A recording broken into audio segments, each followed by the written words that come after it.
please. I imagine you keep me in line just as well as hockey did. That tells you what chance you got. Okay, we're going to call our meeting to order. Let the minutes reflect all members are present. And we'll start with setting the agenda today. President Priner, staff have no adjustments. Okay, then we'll ask for a motion. I'll move to approve the agenda. Second. Motion made and seconded. Any further discussion? All in favor? Aye. Aye. Aye. Okay, approval of the minutes. Madam President, I move to approve the February 26, 2020 regular meeting minutes. Second. Motion made and seconded. Any further discussion? All in favor? Aye. Aye. Consent agenda. President Priner, today we have no permits. We do have 2 cost share projects on there, Okay.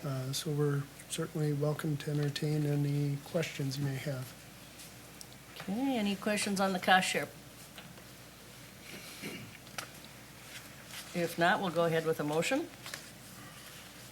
Madam President, I move to approve the water quality grant contracts H20-01 and R20-01 as outlined in the above table on page 18 of our packet, in accordance with the Rice Creek Watershed District staff's recommendation and established program guidelines. Second. Motion made and seconded. Any further discussion? All in favor? Aye. Thank you, Lauren. Did a good job. Open mic. Anybody for open mic? Please come forward, state your name and address for the record.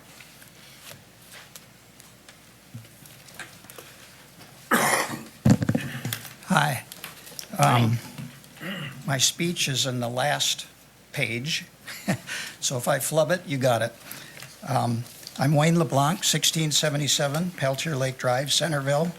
I'm a member of the CAC, but I'm here by myself. Okay.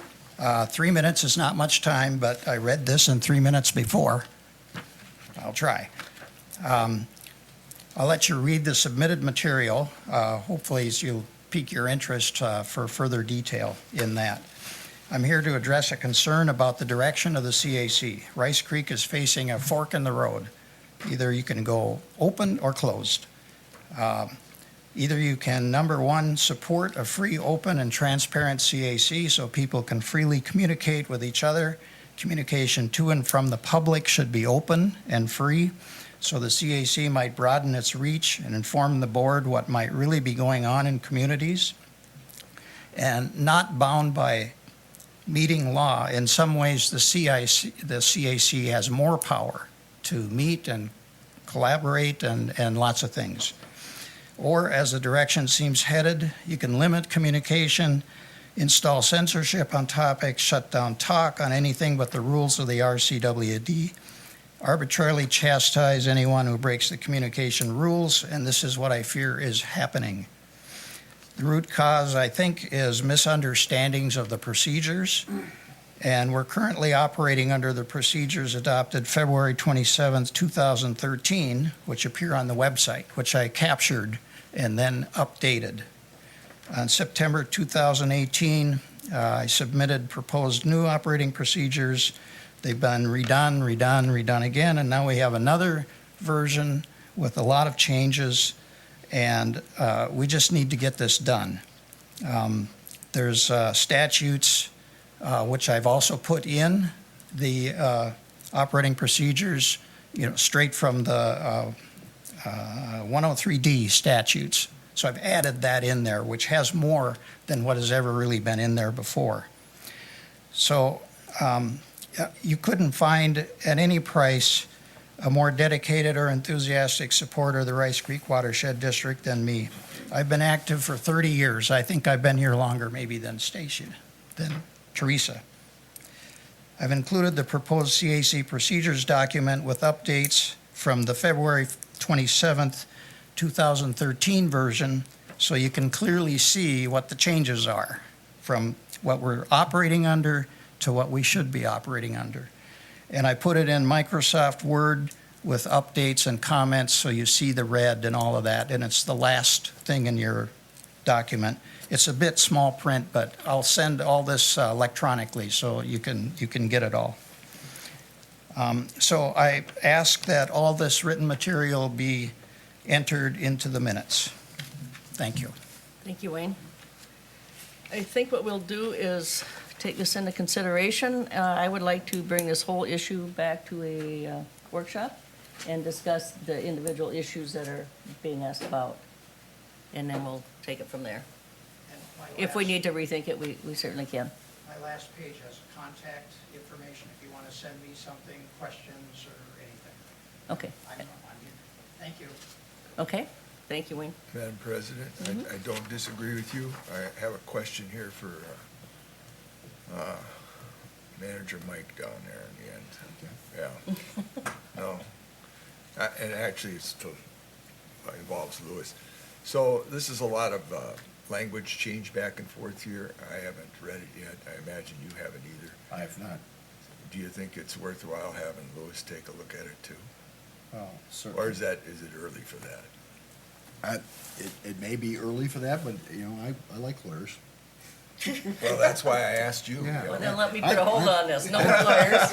Let's us discuss it and kind Yeah. of get our direction Yeah, going. yeah. And we certainly then will welcome I think Louis. if there's some changes or something, it ought to be reviewed. by if- the exactly. staff. I think that could be part of our discussion Session. Yeah, I don't disagree when we with get you. there. I don't disagree with you. I'm just trying to, when I saw all this lined out and. There's a lot of and- information. And legislation being here, I just. Yeah. Yeah. I think curious it's a about good it. time to, Yep. President Preiner, in support of the board's review of the materials, at the time the CAC operating procedures were initially under discussion, Smith Partners did provide us a clear distinction of what the role of the board was versus the CAC, and perhaps that's useful. I could share it with the board, and then you could read it in light of that guidance. I think that'd be helpful. Yeah. That'd be This good. is information that came from the 2013 time? Or is this recent? Recent. All right, Yes. thank you. I think, did you have a comment? I saw you raising. Nick addressed most of it. Okay. Okay. That we have talked to you. Okay. Yeah, we will, I think we need to get the concise comment here, and so we'll take a good look at that. So you know why I don't like email. Well, we just didn't have time to read it ahead of time here, 7 pages Oh, my for sure. gosh. So I think we'll go ahead. Wait a minute, we might not be done. Okay, so we will go, the next thing is, Are you still in open mic? oh, sure, go ahead. Oh, Name and address for the record. want to come up here? Sure. Sorry, I was playing the game of you can see it, but you can't get there from here. So- I've been here a long time. I'm Mary Jo Truchon, and I live in 12917 Buchanan Street in Blaine, and I'm on the Anoka Conservation Board, and I'm on many of you know me from the Citizens Committee. And I just came today, I promised Wayne I'd come by because he said he was going to speak, and I said, well, I just wanted to support your idea that our committee should be free to communicate with each other in a way that if we can spend some time maybe at our next meeting to make sure we have the right policy for ourselves. And then, of course, we know that you would have to approve that.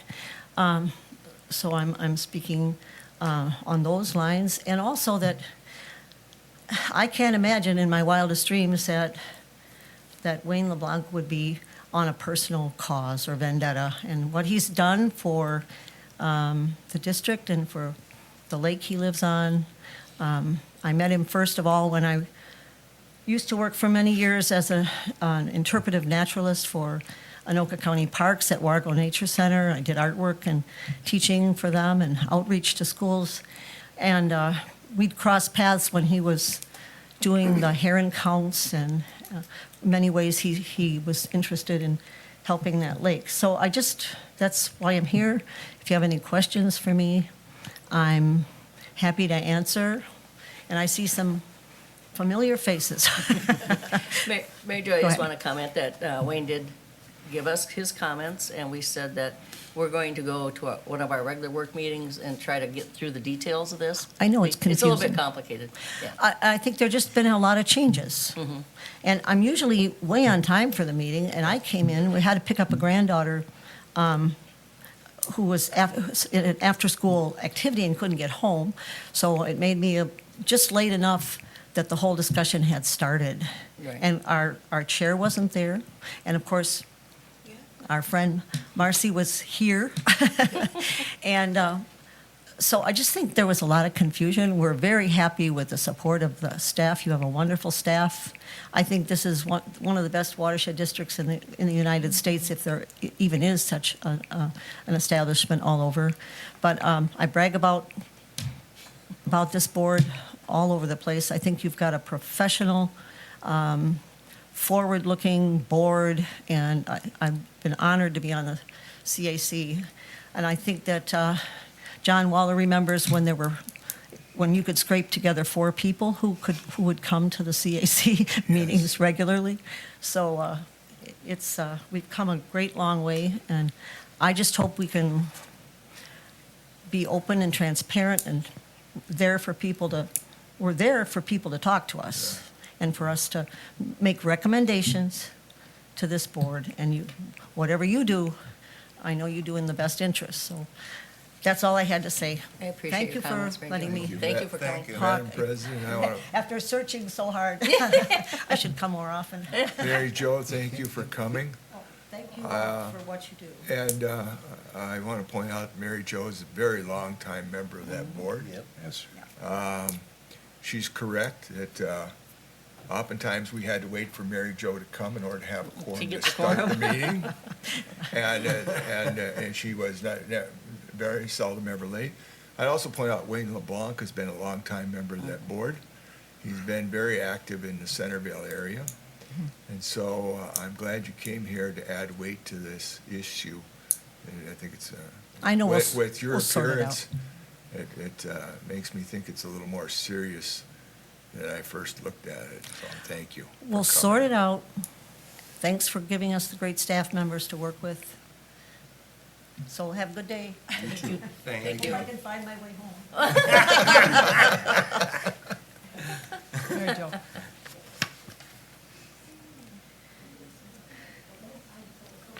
Okay, so what we're gonna do now is recess our regular meeting and reconvene the continued hearing on the Morel petition repair of Branch 1 of Anoka County Ditch 102232. Because the board has received additional information from the petitioner, Morel, suggesting both an alternative damaged analysis and alternative means to resolve this matter, the board is not prepared to take action today in a continued hearing.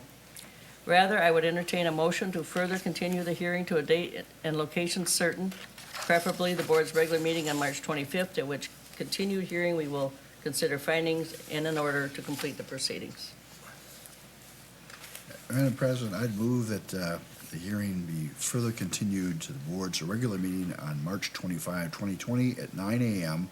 or by adjournment to an appropriate time on the board's agenda, at which meeting we will consider findings in an order for the proposed repair of Branch 1. Whoops, is that right? Yeah. Branch 1 of Anoka County Ditch 10-22-32. Second? Motion made and seconded. Any further discussion? All in favor? Aye. Aye. Okay, we will continue that. Okay, next. President Preitner, the next item on your agenda is consideration of Washington Judicial Ditch 3 Phase 1 and the bid alternate 1, which was on your, a part of your contractor award. We did discuss this at the workshop a little bit. You do have Houston's technical memo on what they found in regards to this culvert at 157th and its differential from the ASIC as constructed, subsequently improved elevation of the drainage system. We do have a proposed motion available for you there. And we do have to inform the contractor as to which way we're gonna proceed with this, but then beyond that, we've had some discussion about how we might make sure the public drainage record is complete and how we might go about that. Okay. Madam President, I'm going to support this motion, but based on my understanding that we're going to work out an arrangement with the city where if the city repairs the road that involves this culvert, they will repair and fix that culvert at that time. And also that if we discover that contrary to our engineer's findings that this is actually causing damage to upstream people, that we have the ability to order a repair and removal of that culvert at that time. And with that understanding, then I would support this motion. And we always have that option, don't we, to entertain it at any time in the future? Yep. Yep. Madam President, Go ahead. one thing I'll note is that, to address Manager Brelli's concerns, is that he is correct in that if there's no reason that this repair needs to happen right now in conjunction with the other repairs on the system in order to be viable. Going back and doing the lowering of this culvert at a future date, it can be accomplished at that future time with very little change in how the rest of the drainage system functions with regard to the repair. I should say no change in how the drainage system is going to be functioning with regard to our repair. And it can be done in such a way that it is not going to have a substantially different cost in the future compared to what it would be now as part of our project. With the understanding that there will always be continued escalation of project cost due to inflation and other means, but there's, the work is not necessarily linked or made easier by being part of our project right now. In fact, it will actually be a lot easier if it's done with conjunction of a city project, particularly given that there are city utilities underneath the roadway right now that, particularly with regard to the water main, that we are not necessarily certain of their elevation, and they could create problems being done as part of our project. And I think it would be a much better fit that the lowering be done in conjunction with the city project in the future, where they have the ability to adjust their project with regard to the utilities that are on site. Go ahead. Okay. You talked about in there the water, the only issue was backup of water, obviously, because it's 2 feet higher, but what is the actual damage of that? I mean, just stagnant water? What actual real outcome is there from that? Yeah, Manager Bergman, that is correct.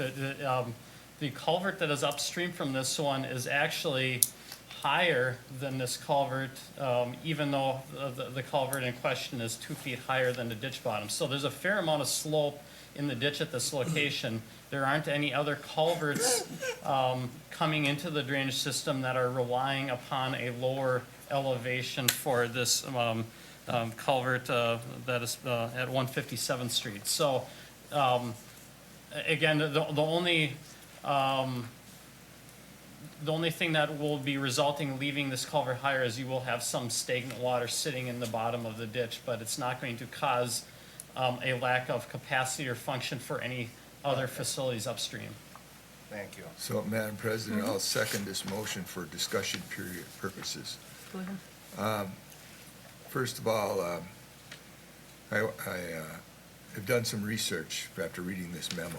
This memo, in my opinion, is rather thin. There is a as-built for this. It's over at the city maintenance building, and I read them yesterday.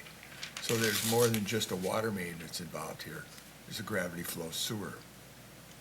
Now, I don't know whether up or down or what it is, but this is a permit that was in 1998. So that's, and there was an administrator, an engineer. We also had 2 lawyers at the time from the same firm. and a board of managers and an engineer. And if a permit was, the city comes in, or the developer actually, it's not the city that's really it's the developer that draws the permit, comes in there, and a permit's issued based on those drawings that are submitted, and the district approves that, in my opinion, the district has some responsibility here. And it's true that technically, because the road authority is the city at this time, they're the responsible ones for the proper elevation of the culvert. But I would like to see some kind of commitment by the board, as if this was done in the future, that some portion of cost sharing be involved in correcting that. So that would mean the board would admit or accept some responsibility in this factor. I don't know if they are going to or not. And the second thing I point out about this is that these two culverts are control structures, and there's a third culvert, it's on 165th Street right now, for about a mile of area that's going to be intensely developed and in the next 10 years or so here. Hugo, you know, is a very fast-growing community. I've been at city meetings already this year that have acreage that are north of this, and by the way, 159th Street's only one more block to the edge of the development than it starts at where it would be 160th Street. And they're talking about putting hundreds of homes up in there in 40-acre increments. And I think that one night I was there, I watched on this side of on the west side of 61, 240s being proposed. And, you know, they're talking about a couple hundred homes. So eventually, when that goes all the way up to almost to 170th Street, that's going to change, and then the full capacity of that system may be needed at that time as we have more and more comes in here. So that's why I want to point out that I don't think the memorandum really reflects the existence of as-built documentation that's at the city. We may not have it here at the district. I understand it in the 90s we had a lot of conflict, but I think that's something that more coordination is needed to work with these cities, because their documentation, as I suggested to them yesterday when I looked at it, I said, you don't have the ditch on there. You know, you have your culverts, but you don't have the ditch. I think the elevation for the stormwater structure, that's there, is important for them as they build future streets across that ditch system up there. So those are my two comments about this. Okay, Nick? President Priner, Board of Managers, it might be good to have Mr. Otternest respond in regards to the future condition on the landscape. Manager Waller noted additional development upstream, how that might affect under the different rain event conditions, and then both also in regards to the additional volume. Madam President, as we indicated in our memorandum, we did run a 2, 10, and 100-year rainfall event with the current condition of the culvert and compared that to the condition if it were lowered. And there was a negligible change with regard to flood elevations for any of those rainfall events. Given that there's negligible change even for a 100-year event, I don't anticipate that the future conditions are going to have any sort of a change that would be more substantial with regard to the a differential in the elevation of that culvert. You know, as Manager Waller noted, you know, under future conditions, there will be additional volume that will be going downstream that does change some of those hydraulic conditions. But given that we've already looked at a 100-year event, as I noted, I don't anticipate that that will be changed, although I will note I have not run a future conditions model for specifically for this culvert. That is not something that we would typically do, you know, for our consideration of repairs. You know, if that's something that the board wishes that we look at, I certainly could do that, but that would not be typical for what we do in a scenario like this. So, Madam President, so I'm clear here, are you talking about running the rain events for the entire mile upstream of 159th Manager Waller, that's correct. at full build-out? We have not done that yet with regard to this change here. All right, so, but that would be something to know whether or not at full build-out for the entire area up there, because that is all in the Musa district. And as to what, I mean, that's something to anticipate and to know. I mean, without knowing that, you don't know whether or not the 2 feet's gonna make a difference or not, you know, that's what I'm saying. And I think that's what you were getting at too, Manager Bradley. Yeah, so, Madam President, if I could respond to Manager Waller, I'm quick to hold us responsible when we've done something wrong. And I don't have enough facts yet to determine responsibility. What we have here, as I understand it, is a hold in place that looks for a potential future resolution that may not incur additional costs. But clearly, if we determine that it needs to be done before the roadway fix, we'll need to address whether we have responsibility and what that is. So, I was talking to our administrator this morning, since he used to be the permit coordinator.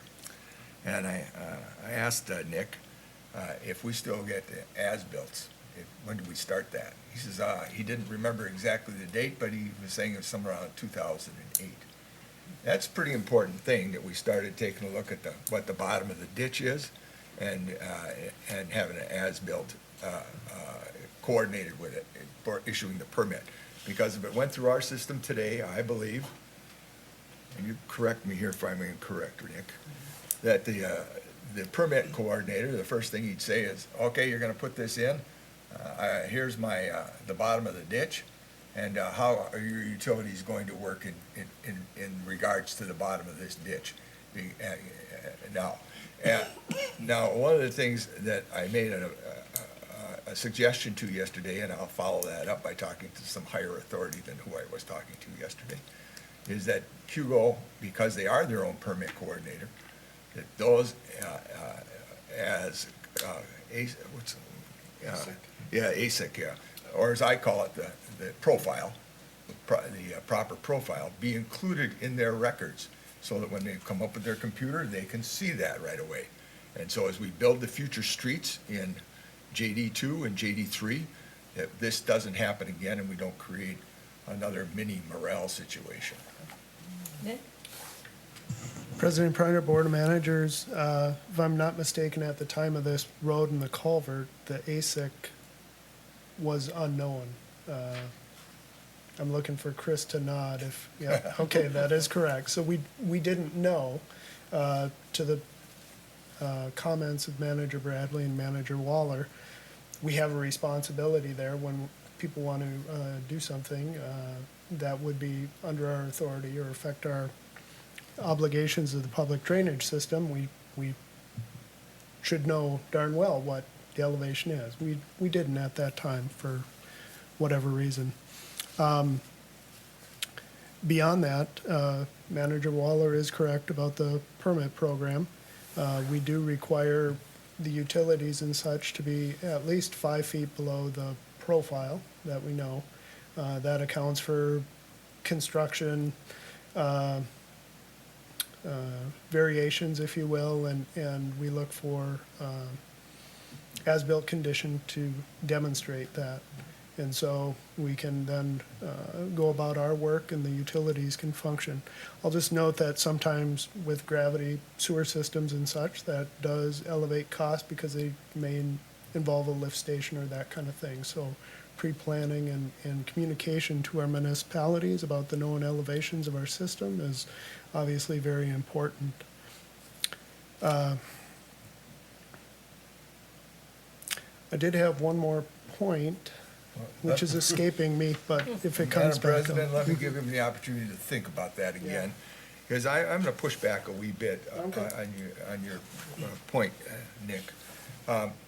I would say that the district had a due diligence problem, and they didn't do their proper work. In '98, they were involved, the district was involved in a couple of lawsuits in Anoka County and in Washington County, particularly with Hugo itself.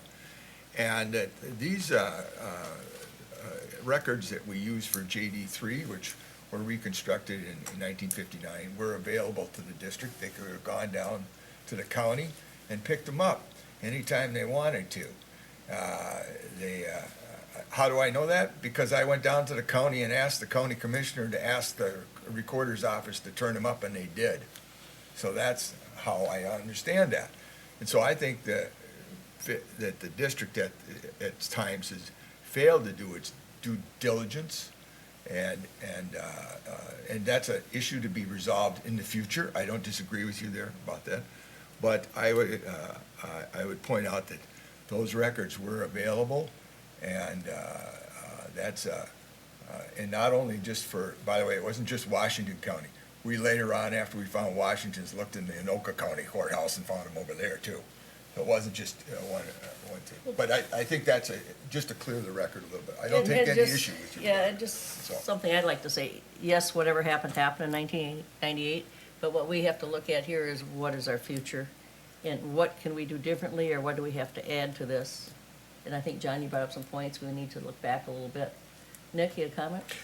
Yeah, my other point, thank you. Board of Managers, in regards to Hugo and their assumption of regulatory authority, or we'll just say regulatory assumption, you remain the authority and have those audit actions. Any municipality that assumes regulatory control is not assuming your public drainage authority, and the permits under our regulations, the various rules, the ones about public drainage are not at their Their authority. discretion. Right. So Good we need Good. to have coordinated action where the cities are directing those folks back to us in regards to public drainage. Andrew, One thing, that Manager Waller, you were right about the record in the past, but I think if you go back and look at any entity, you got the same problem. I mean, they've all gotten better, hopefully, as time goes on, so we're trying to correct that stuff as we go, but I think any municipality or city, county, any government, you can go in the past and find that they've probably are doing a better job now than they were in the past. okay. Okay, yes. President Priner, Board of Managers, if it's helpful, the proposed motion there is broken into two parts. One is about what are you gonna do with your contractor in regards to the bid alternative? And then secondarily, do you wish to update the public drainage systems record so that the memo from Houston, any additional analysis that you come up with and such is captured into that public drainage record? As Manager Waller noted, when you go to look for these and they're present and detailed, that's important for those future folks that might be following up on this matter and any other. Madam President, I never did actually make the No, motion. you never did so- make a motion. So I would move that bid alternative 1 be eliminated from the Anoka, Washington Judicial Ditch 3 Main Trunk and Branch 3 Repair Project, and direct the district administrator to inform the contractor, Lameti and Sons, Inc., of the removal of bid alternative 1 as soon as practicable, or would further direct staff to proceed with development proceedings to correct the drainage record. Second? The motion made and seconded, further discussion. So does that include the suggestions that, Madam President, does that include the suggestions that Manager Bradley and myself have talked about in this phrase? Proceed? the drainage record? Yeah, correct the drainage record. I see that as that, I don't, everybody, And no, go ahead, no. Not, President Priner, Manager Waller, not to interrupt, but I think staff and engineer would appreciate great clarity in this regard. Are you looking for the engineer to run the future conditions model? What exactly are you looking for? And we're happy to, answer questions or discuss that I further. don't think we need to do that now, do we? Well, there's no reason to do it now, No. because they aren't even ready to do.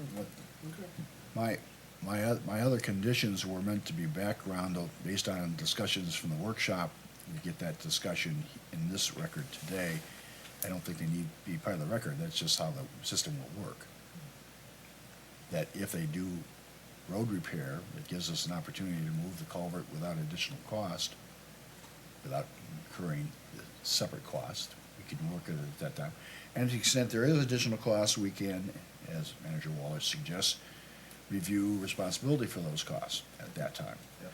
Secondly, that we have acknowledged that we do have the authority, standing authority, to require it to be moved if it determines that it's currently acting as a restriction on the flow and causing damages upstream. We don't have to wait for another permit or whatever, another drainage clean out to do that, and that we would act at that time. And again, we would determine responsibility for costs at that time. It's all background Further discussion? process. So the phrase determine responsibility for costs means it could include sharing the cost. That would be up to Possibly. the future board Yes, to I was- act on it. Yeah, that's- I didn't say who, but I'm just Yeah. asking what that. Responsibility, is it ours, theirs, or jointly? And by that, if there's some acknowledgement of, or accountability to the district there. I think that's a fair way to look at it. I'm not disagreeable about this, but I just, I want to go forward on these things, and I want to have as accurate a record as possible, because oftentimes I found that the excuse, it really personally, as an unskilled laborer, bothers the hell out of me that professionals that are well-paid, that sat up here in this board at times, have used an excuse of they couldn't find a record when they were just, in my opinion, too lazy to go down there and ask for it. And so I think that the cities depend on these records immensely, how they function. And because this is the regional stormwater conveyance system, and they build their systems in accordance to what those capacities are. And Okay, depending on the future, you may get to prove that. Yeah, whoever here in the future will make Right. that determination. Okay, let's call a vote. All in favor? Aye. Aye. Okay, we'll move forward. Nick? President Priner, next item on the agenda is consider a new resolution opposing House File 2314, Senate File 2372. This is the bill that you did pass a resolution in the past year, 1908, Resolution 1908, and this would make that same communication again as a board, that you remain opposed to it and affirming your position. There is some detail in the resolution noting kind of bringing it current and the rationale that you may have there. Madam President, is this the same resolution we adopted last year? President Priner, Manager Bradley, the resolution that you passed last year is on page 60.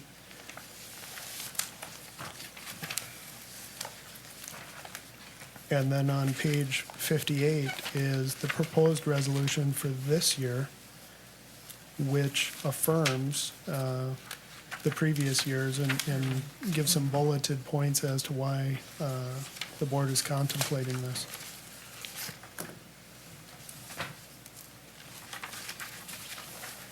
Madam President, I would move adoption of Resolution 2020-07, which affirms the opposition to House File 2314 and Senate File 2372.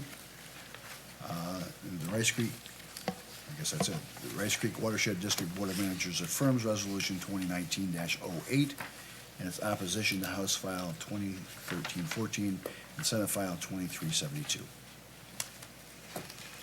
Second. A motion and a second. Any further discussion?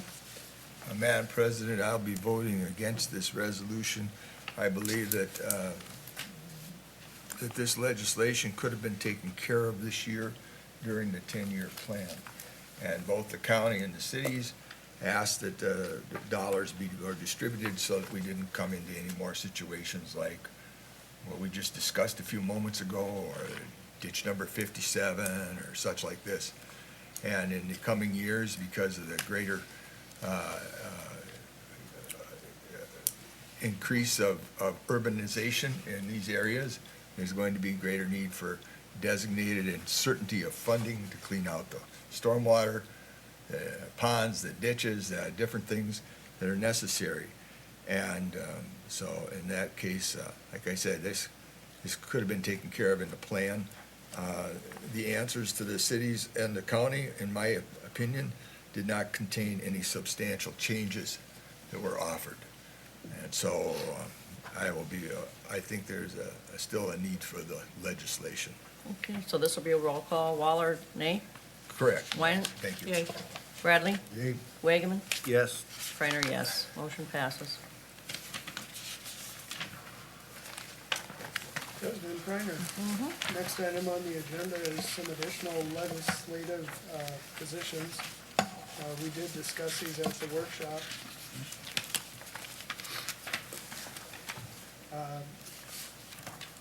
Beth is present here to lend a hand in some discussion about this. We have identified two specific bills that are in front of our elected folks. But there may be others the board has an interest in. You'll recall at the workshop that Matt did come speak to the chloride issue, and he noted on the way out the door this morning that the bill as written is business-friendly, does support our concerns about the pollution of our surface waters, and further, that he thinks it's a good idea. Okay, thank you. Beth? So as we did discuss this at the workshop. The motions kind of before you there are two separate ones. The first one is kind of looking for you to officially support, oppose, or remain neutral on House File 1502, Senate File 1667. That is the limited liability protection for commercial salt applicators that are using the smart salting practices and documenting that. We do have smart salting programs already in place, and so this would kind of fit into what we- enhance that. Okay, can I just understand this one step further then? So if there's a contractor and he says, well, I don't have time, I'm not going to anything, I'll go with what I know, Sure. and he messes up, there's no proof that he didn't participate really, and there's no, Yes, there is, if a salt applicator is going through the program and they've done the workshops and then they get the certification. so they get a certification. They do, they get a certification. And then the other part of the rule or the legislation is some record keeping that the salt applicators keep to show that they are implementing based on smart solutions. So at that point, then he's limited liability if he's. done Correct. a procedure. Okay. See? Well, they talked about inspection stations and stuff in there. Do we know how many, where, how much this is gonna cost? What kind of, I don't. I do know that right now, it has gone back to the finance committee so that they can, the three authors are the chairs of that finance committee so that they can attach some dollars to it. I don't know the specifics on that I mean, part. when I read it, it just seemed to me like there was a whole bunch of things in here that we don't know. You're kind of supporting something awful early here that seems like there's a lot of things, a lot of details to be scratched Worked out, out yeah. yet. Sure. The MPCA does have an aggressive chloride program, but it's all voluntary. This legislation would keep it voluntary. Yeah. I know that they've been bringing it forward for a number of years, and this is the year that they have the most, it appears that they've got the most traction for it.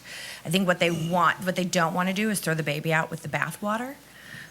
So they want to be able to use as many aspects of the existing program and add some of that limited liability.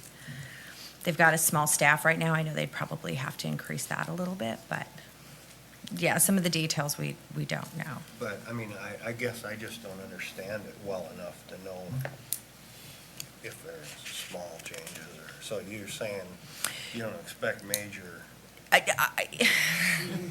that's the problem. It's going to become, Nobody it's a knows. state program, but I do know that it has a lot of support, bipartisan support. I know that it protects the businesses and it takes the chloride issue to a voluntary level as opposed to Mandatory. the potential for having it be a mandatory Okay. or an unfunded mandate. At this point, they are trying to get the funding to make it a voluntary compliance. They've got a lot of programs, salt applicators who've gone through this, and they've got kind of a demonstrated record of success. And I am told the number one reason that applicators say yes, but is because they're afraid of lawsuits. Right. So okay. they know that they're over applying because they want people to see the salt so that they don't get sued. So, Madam President. Oh, go ahead. No. Go ahead. Go ahead, John. So, this year, as you know, I've attended many of the subcommittee on the legislative commissions, and this has been an issue that's been extensively discussed there. And both of your items that you're talking about have been items that were in discussions amongst the senators and the representatives and at the committee hearing. So, the issue about liability was a big one. Yeah. And so it seems that the description that Beth is giving is correct, that it's bipartisan support, that they've seemed to work out some of these issues about liability and how they're going to do it. And I don't see it as it's moved right along is what I'd say to it, you know. So, I mean, that's what I point out to you is that I was just gonna ask what Maud's position was on this. they are in support They are in of the support. legislation. They just were. didn't have it in the Yes. record. Yes. They were in support of it at the convention, right, Mike? Yes. Okay. All right, we'll need a motion. Well, Madam President, I would move to support House File 1502 and Senate File 1667 regarding limited liability protection to certify commercial salt applicators. Second. Motion made and seconded. Any further discussion? All in favor? Aye. Aye. Opposed? 0. Motion passes. Go ahead. Wonderful. So then the second issue before you today is in relation to House File 2995 and Senate File 2931. These bills would modify the Watershed District Management Appointment Method so that county commissioners would be the only ones eligible to be watershed district managers. It would also remove the residency requirement. Maud is in opposition of this bill as well. They're in opposition of this legislation as opposed to the last one. And we're hearing that other organizations, including the County Commissioners Association, is against it, although we have not seen an official statement on them or from Well, them. I don't see how the counties can appoint themselves to do a neutral job. I mean, we're appointed in order to balance everything. If you have the counties all sitting there next to each other, they're just gonna oppose each other's projects, and then nothing will get done. Yeah. So I guess, I gotta say, I'm gonna come out in opposition of it. I agree. Any other comments? Well, Madam President, I'll make some comments about this. I can understand the intent of this issue here, and that is that county commissioners are elected officials that are then held accountable for taxation. And currently, the law says that there's only one official that can't be appointed to this board, and that's a county commissioner. A mayor could be, or a city council person, or even a legislator, I suppose, you know, I mean, I don't, you know, it's theoretically possible. So that was I think the interest in this is that they felt that they haven't had responsiveness.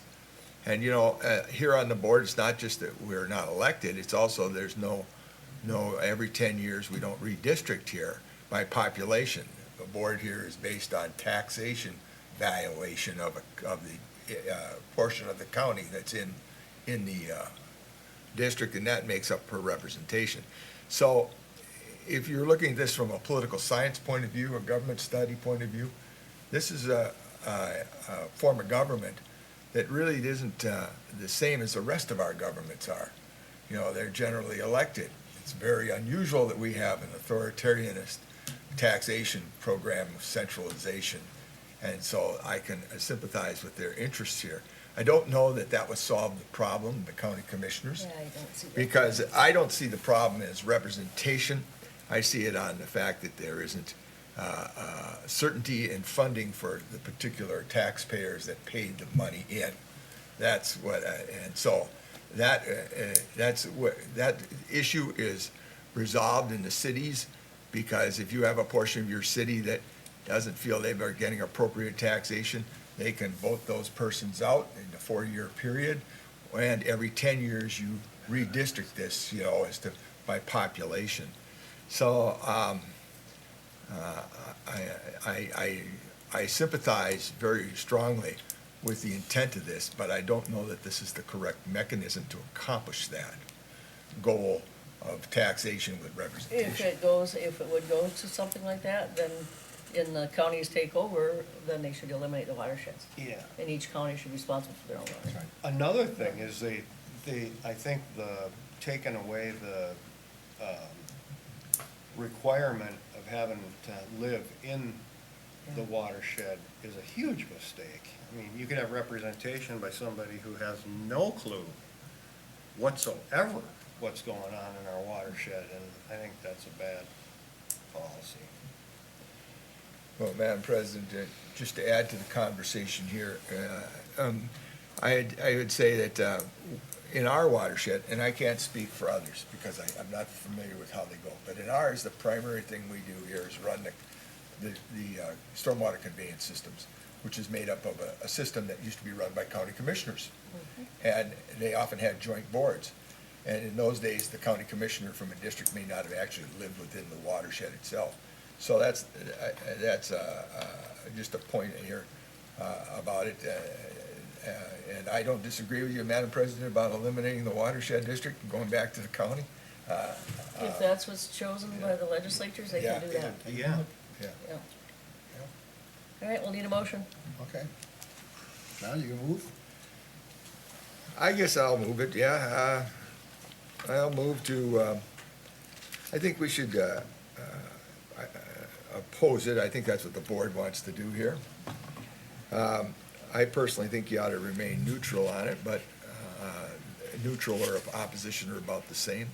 But I'll make the motion to oppose House File 2995, Senate File 2931 regarding the modifying the district manager appointment method to only have county commissioners serve as the watershed district managers. And I'd second that. Motion made and seconded. Any further discussion?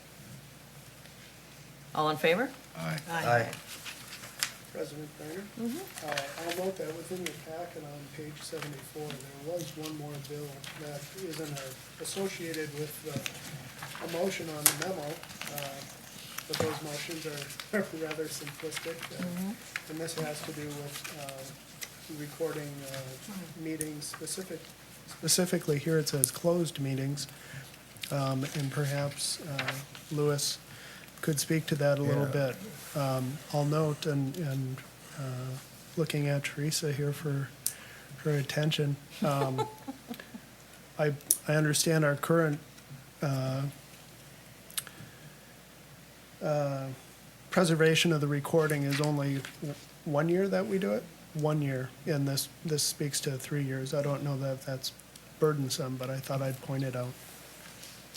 Madam President, managers, under the current law, you are required to record your closed sessions other than those in which you're receiving attorney-client advice about litigation. So typically, if you are in a performance evaluation, you're required to record that closed session and preserve it for, I believe, 5 years. There's also, you may close it if you're considering acquiring real estate or disposing of district real estate.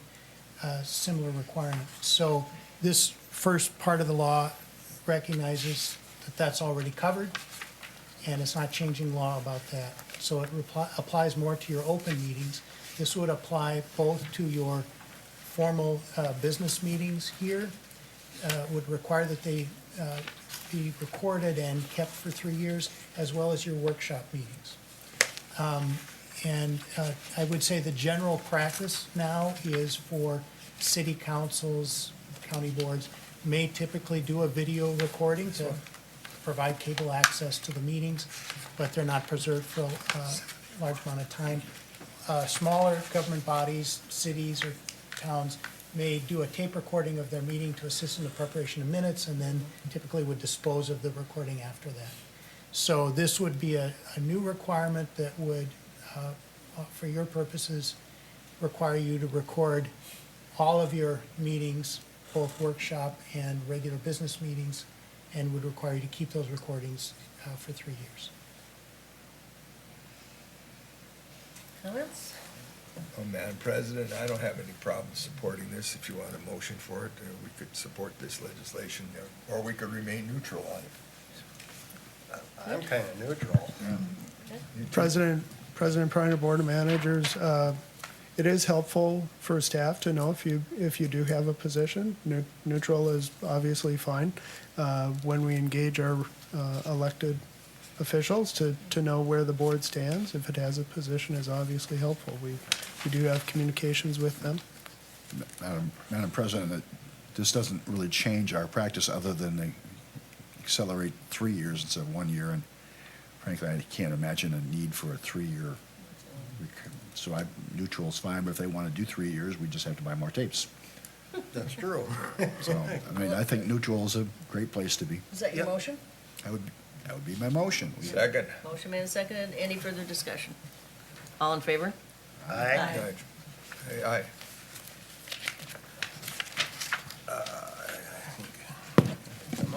You're up.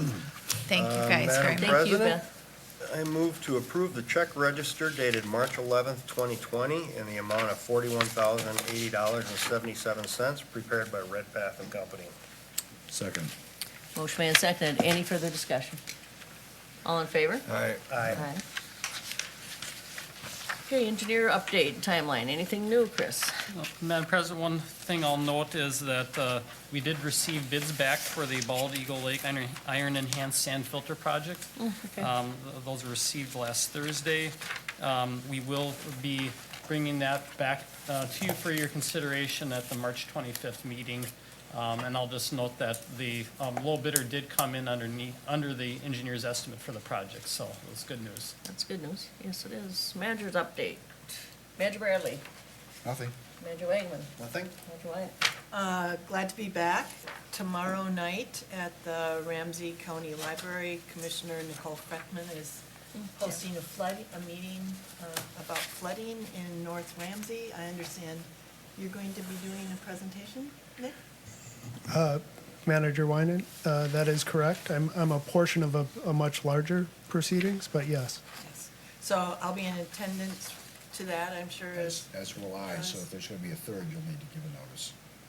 Pretty late for that. Yeah. We aren't going to take any action. We're going to be sitting in the room listening. You're just there for a social meeting. Yeah. Right. We're there to Okay. say we care. Right. I think that's a great opportunity to at least mention to the folks that are in attendance that we're looking for some Ramsey County Citizens Advisory Oh, that's a Committee good idea. members, as well as, aggressive recruitment for the slots that are open, no matter where it's at. I think that will go a long way to helping some of the issues within the Citizens Advisory Committee. Get some, continue to fill out the voices and. That would be good. Where did you say this is? At the library? at the Right here in library. Shoreview? Right. Tomorrow night at 7 o'clock? Yeah. So I guess to clarify, if 3 of us are there, we have to post It's it? the way they normally do Yeah. it. I'm not I'm curious, it's one of those things where you live with it, but I don't think we need What to. if you separate in the room in the Oh, I- audience? Well, does that mean we Does need to that work? Does that mean? we Let's need- ask Louis. no, it's, Madam President, managers, what the open meeting law requires is to notice a meeting if a quorum of your body, so 3 of your 5 managers, are going to meet together to receive information, discuss district business. So that's why, as a general matter of caution, we would say if a quorum of you are going to gather for district business, it should be noticed and open to the public. Another aspect of this that's important is this is a meeting that's being convened and noticed by Ramsey County. Ramsey County Board or Ramsey County Government. Yeah. And so it's not the district's meeting. Right. And so it's been noticed and open to the public. It's logical that members of Rice Creek Watershed District would attend out of interest. If you start to make it your meeting, where you're meeting and discussing as a group of quorum, that's a problem. But if you're in attendance and simply receiving information, that's not a problem. But we would generally advise you whenever you see this coming to, out of precaution, notice it. Okay. Everybody's fine to So go? I'm going. Yeah, you can all go, just don't, it's not our meeting, so. Right. So you're fine, Okay. as far as I understand it. Well, I may go. I'm kind of curious to hear what they have to say. I am too, kind of. Yeah. We'll see what tomorrow brings. 7, Nick, 6. as I- 6 o'clock. As I understand it from Nick, this is primarily another watershed district issues. Correct. Commissioner Fretham of Ramsey County has called this as a community meeting in regards to flooding. What There, watershed? Capital or? Velamo Velamo is and involved in, Washington Cap- Ramsey? yes, Washington Ramsey. We were invited, which is always nice, and so at the coordination meeting, I said I could do a short introduction about watersheds and hopefully provide a little bit of clarity about what watersheds are and watershed management organizations as a piece of government. Manager Waller, updates. There was no Washington County Consortium meeting this month, so really don't have anything else to say about it right at the moment that I remember. Okay, Nick?